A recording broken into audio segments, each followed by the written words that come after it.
I asked a simple question and immediately regretted it. I was sitting at the kitchen table Wednesday morning when my wife Kendra's phone rang for the fourth time in an hour. She jumped up to answer. I noticed Kendra's phone ringing for the fourth time in an hour on Wednesday morning. She jumped up from the kitchen table, nearly knocking over her coffee. The phone had barely completed its first ring. She answered in hushed tones, stepping into the hallway where she thought I couldn't hear. I pretended to focus on my breakfast, but my attention was locked on her whispered conversation. "No, he doesn't suspect anything," she said. "I'll handle it. Just stick to the plan." When she returned, I casually asked who kept calling so early. The mug slipped from her fingers and shattered on the tile floor. "Nobody important," she stammered, kneeling to pick up ceramic pieces with shaking hands. "Just page about girl stuff." I helped her clean up the mess. Her reaction seemed extreme for a simple question about a phone call. This wasn't the first strange behavior I'd noticed recently. Kendra had been leaving the house at odd hours over the past 2 weeks. She'd claim she needed to run errands but return empty-handed. Her excuses were flimsy at best. "Just needed some fresh air," she'd say, or "the store didn't have what I wanted." Last week, she became obsessed with my work schedule. She asked 3 separate times when I'd be home on Friday. "Will you definitely be at the office until 6? She pressed. "You won't come home early? You'll text if plans change?" I started keeping notes on my phone about these incidents. The pattern was becoming impossible to ignore. Yesterday, she cornered me before work. "What exactly are your plans for Saturday? Morning and afternoon? I need to know precise times." When I mentioned possibly working from home on Friday, she nearly had a panic attack. She insisted I needed to go to the office. "You always go to the office on Fridays," she said. "Why change now?" I wondered if our marriage was in trouble. We'd been together 8 years, married for 6. Things had been good, or so I thought. Last night, I pretended to fall asleep early. Around midnight, I heard Kendra slip out of bed and into the bathroom. The fan turned on, but I could still make out fragments of her whispered phone conversation. "He's getting suspicious. I need to move everything up. Can't wait until Saturday." My stomach twisted into knots. What couldn't wait until Saturday? This morning, I noticed a calendar marking for Saturday with cryptic notation. T. Operation complete. 3 p.m. My name is Trevor. What operation was she planning? I checked her phone while she showered. An unknown number had been texting her with what looked like code phrases. "Eagle lands at 2. Packages secured. Confirm timeline." I considered checking her email but decided against it. That felt like crossing a line I wasn't ready to cross. Instead, I resolved to pay closer attention. Something was definitely happening behind my back. The most troubling part wasn't the secrecy itself, it was how coordinated everything seemed.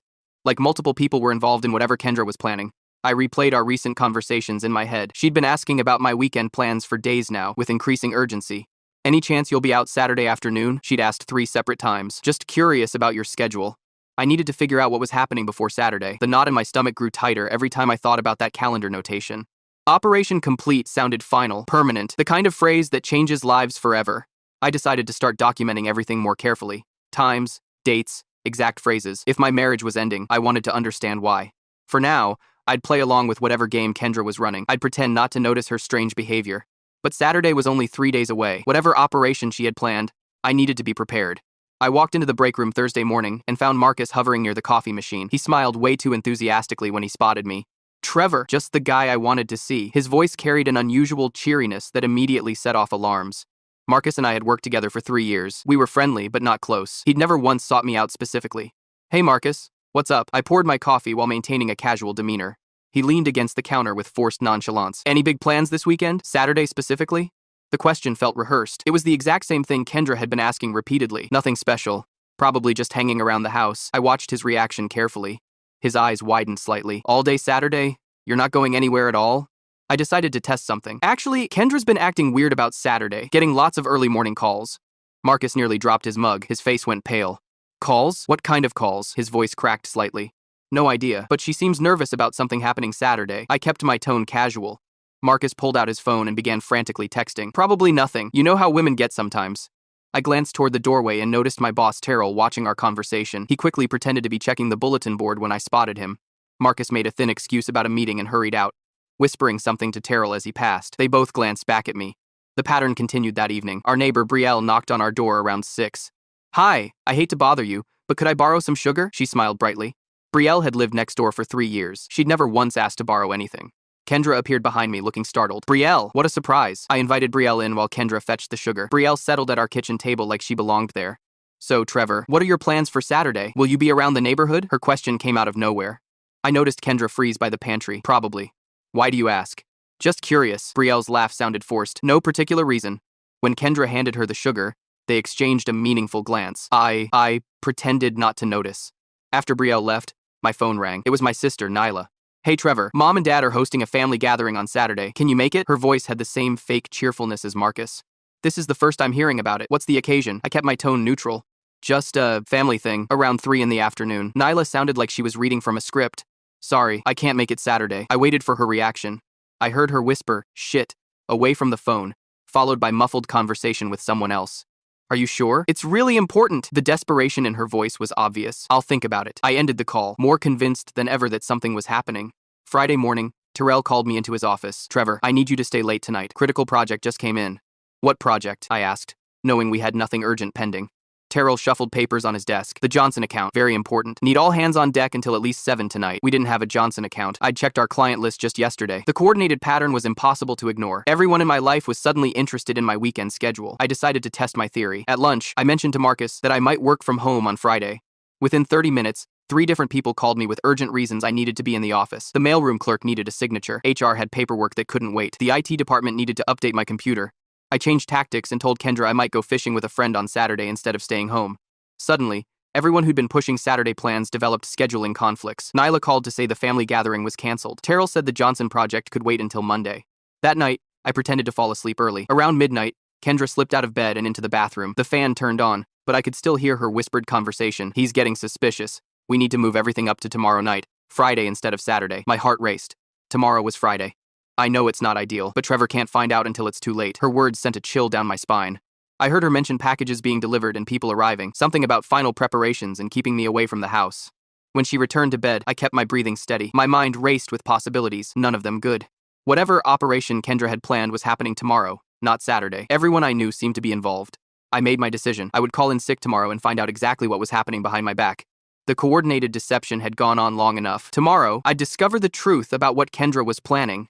I just hoped I was prepared for whatever I might find. I pretended to be asleep Thursday night while listening to Kendra in the bathroom. The shower fan hummed, but her frantic whispers carried through the door. He knows something's up, she hissed into her phone. We need to move everything to tomorrow, Friday instead of Saturday. My heart pounded as I strained to hear more. I don't care if it's inconvenient. Trevor can't find out until it's too late. Her words sent ice through my veins. She mentioned packages being delivered and people arriving, something about final preparations and keeping me away from the house.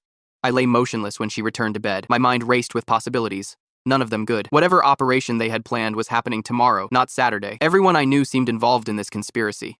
I made my decision before dawn. I'd call in sick and uncover whatever Kendra was planning. Friday morning, I waited until Kendra left for work. She kissed me goodbye, reminding me about the Johnson project Terrell needed me for. Don't forget to text when you're heading home, she added with unusual emphasis. The moment her car disappeared down the street, I called Terrell. I faked a hoarse voice and claimed food poisoning had me chained to the bathroom. That's unfortunate, he said, sounding oddly disappointed rather than concerned. Take the day off, feel better. I dressed quickly and drove my car 3 blocks away. I parked behind the neighborhood playground where I could watch our street without being spotted. The waiting was excruciating. For nearly 2 hours, nothing happened. Then, around 10 in the morning, cars began arriving. First came my sister Nyla's red SUV. She parked in our driveway and popped her trunk. She removed several large shopping bags and a rolled-up banner. My mother Corinne arrived 5 minutes later in her sedan. They embraced on my front lawn before entering my house with their own key. I hadn't given either of them a key.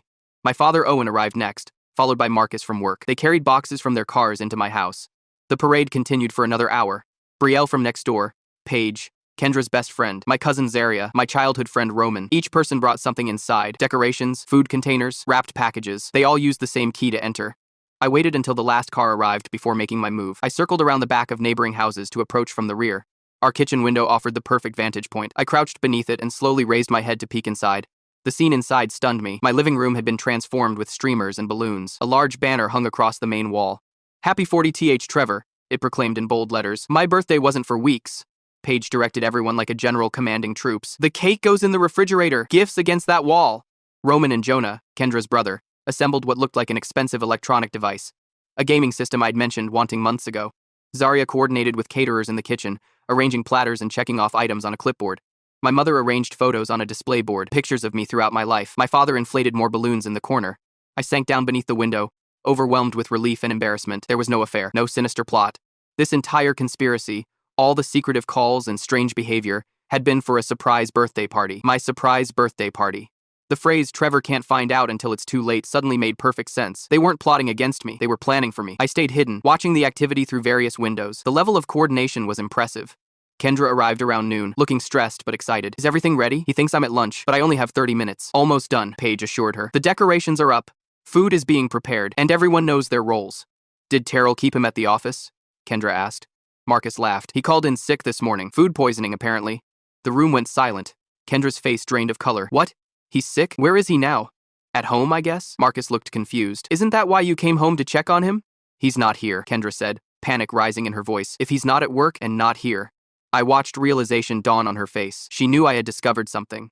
He knows, she whispered. Somehow, he figured it out. I felt terrible watching her distress. The weeks of planning, the coordination with friends and family, all potentially ruined by my suspicion.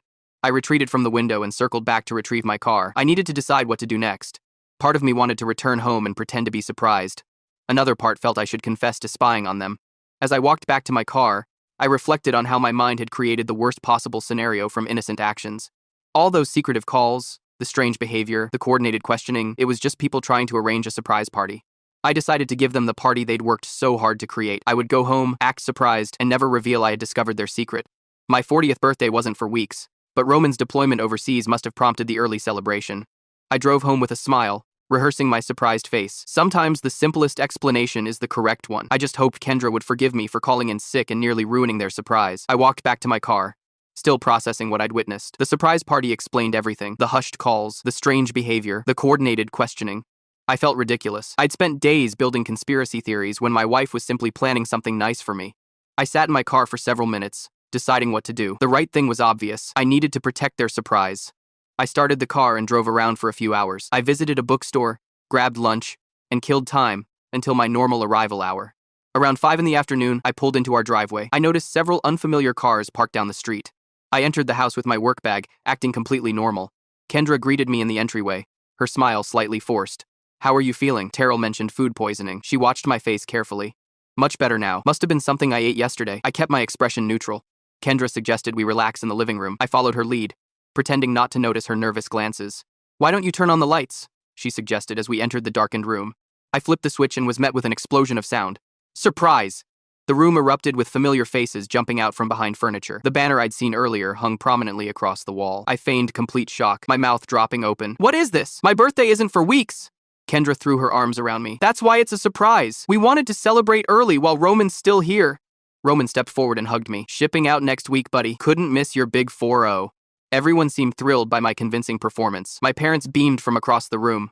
You should have seen your face, Nyla laughed, snapping photos with her phone. The party was amazing. The food was catered from my favorite restaurant. The cake was exactly what I would have chosen. Marcus approached me with a beer. Man, we were worried you'd figured it out. Calling in sick today nearly gave Kendra a heart attack. Food poisoning, I lied smoothly. Had no idea any of this was happening. Paige joined us, looking relieved. Those morning calls were party emergencies. The caterer kept changing delivery times. And I needed to borrow sugar to check your schedule, Brielle confessed. I haven't needed to borrow anything in 3 years. Terrell presented me with a gift from the office. The Johnson project was completely made up, just needed to keep you busy.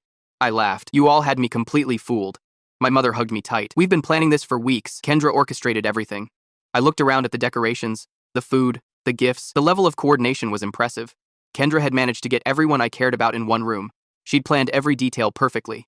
Later, when we had a moment alone, I pulled her aside. Thank you for this. It's incredible. I wanted it to be special, she said. Roman's deployment moved up our timeline. We originally planned for Saturday. I felt a twinge of guilt about my suspicions. I noticed you've been acting differently, taking calls, leaving the house. Kendra laughed. Planning a surprise party for someone you live with is nearly impossible. Everyone kept calling with problems. She explained how she'd given keys to the planning committee, how they'd coordinated deliveries around my schedule. I was so afraid you'd figured it out, she admitted. When you called in sick today, I thought the surprise was ruined. I kissed her. Complete surprise. I had no idea. The party continued late into the night. Friends and family shared stories and laughter. I watched everyone enjoying themselves, appreciating the effort they'd made. All those secret meetings and whispered conversations had been for me. When the last guest left, Kendra and I collapsed on the couch. She rested her head on my shoulder. Was it worth all the sneaking around? I asked. Absolutely. Your face when the lights came on was priceless, she smiled up at me. I decided then I would never tell her about my suspicions or my spying. Some secrets were worth keeping. The weeks of planning deserved to be remembered as the thoughtful gesture they were, not as the source of my unfounded paranoia. I realized how easily my mind had twisted innocent actions into something sinister, how quick I'd been to assume the worst. Next time, I'd remember this lesson. Sometimes the simplest explanation is the right one. And sometimes, a conspiracy of friends and family is exactly the kind of conspiracy you want in your life.